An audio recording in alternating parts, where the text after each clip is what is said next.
సరే ఇప్పుడు రోజు రోజుకి బంగారం రేట్లు పెరగడం తగ్గడం ఇట్లా ఫ్లక్చుయేషన్స్ మనం చూస్తూ ఉన్నాం. అసలు ఈ ఇరాన్ ఉద్రిక్తతలకి, యుక్రెయిన్ యుద్ధానికి, వెనిజులా పరిస్థితులకి ఈ బంగారం రేట్లు పెరగడానికి సంబంధం ఏంటి అసలు? అంటే బంగారం ధరలు ఎప్పుడైనా ప్రపంచంలో geopolitical and geoeconomic tensions పెరిగినప్పుడల్లా బంగారం ధరలు పెరుగుతాయి. మీకు ఎందుకంటే బంగారాన్ని ఒక సురక్షితమైన పెట్టుబడిగా భావిస్తారు.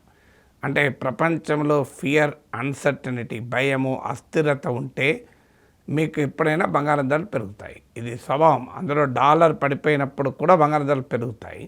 సో కొన్ని చాలా రేర్ సందర్భాల్లో మాత్రం డాలర్ అండ్ గోల్డ్ ప్రైసెస్ రెండూ పెరుగుతాయి. సో ఇటీవల కాలంలో డాలర్ పడిపోవడం కూడా గోల్డ్ ప్రైసెస్ పెరగడానికి కారణమైంది. సో గోల్డ్ ప్రైసెస్ ఒక్క అంశంపైన ఆధారపడి ఉండదు, కానీ బ్రాడ్గా చెప్తున్నప్పుడు ప్రపంచంలో రాజకీయంగా, ఆర్థికంగా అస్థిర పరిస్థితులు ఉన్నప్పుడు ప్రపంచంలో బలమైన దేశాలు అనుసరించే విధానాలు, ఇప్పుడు ట్రంప్ అమెరికాలో అనుసరిస్తున్న విధానాలు ఇంత వోలటైల్గా, అంటే ఏ క్షణం ఏమవుతుందో తెలియదు, ఇట్లా అన్ప్రెడిక్టబుల్గా ఉన్నప్పుడు సాధారణంగా బంగారం పైన ఆకర్షణ పెరుగుతుంది. ఇప్పుడు ఉదాహరణకు మీకు ప్రపంచవ్యాప్తంగా సెంట్రల్ బ్యాంక్స్, అంటే మన రిజర్వ్ బ్యాంక్ ఆఫ్ ఇండియా లాంటి సెంట్రల్ బ్యాంక్స్ పెద్ద ఎత్తున బంగారాన్ని కొని నిల్వ చేసుకోవడం మొదలుపెట్టారు. బంగారం ధరలు పెరగడానికి అదొక ముఖ్యమైన కారణం. ఇప్పుడు ఫారిన్ ఎక్స్చేంజ్ రిజర్వ్స్లో 58% డాలర్, ఒకప్పుడు 70% ఎబో డాలరే ఉండేది. కాలక్రమేణా డాలర్ పైన ఆధారపడడం తగ్గించుకునే దిశగా ప్రపంచం వెళ్ళింది.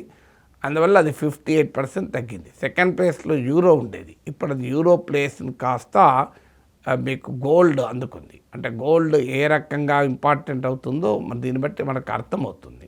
సో అందువల్ల ప్రపంచంలో అస్థిర పరిస్థితులు ఎప్పుడున్నా అది ఖచ్చితంగా గోల్డ్ ప్రైస్ పెంచుతుంది. మీకు చరిత్రలో తీసుకుంటే ఇరాక్ యుద్ధం అప్పుడు జరిగింది, మీకు ఇరాన్ రెవల్యూషన్ 1979లో ఇదే పరిస్థితి, ఇరాన్ ఇస్లామిక్ రెవల్యూషన్ అప్పుడు జరిగింది.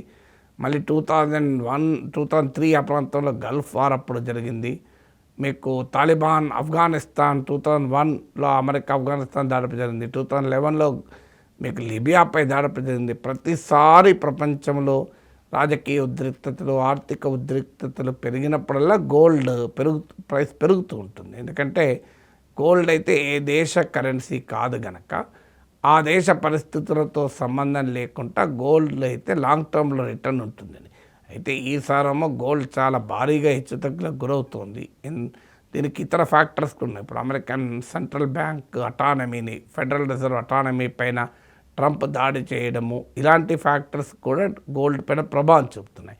బట్ బ్రాడ్గా ప్రపంచంలో రాజకీయ, ఆర్థిక అస్థిరత, ఉద్రిక్తత, అన్సర్టనిటీ ఉన్నప్పుడల్లా బంగారం ధరలు పెరుగుతూ ఉంటాయి.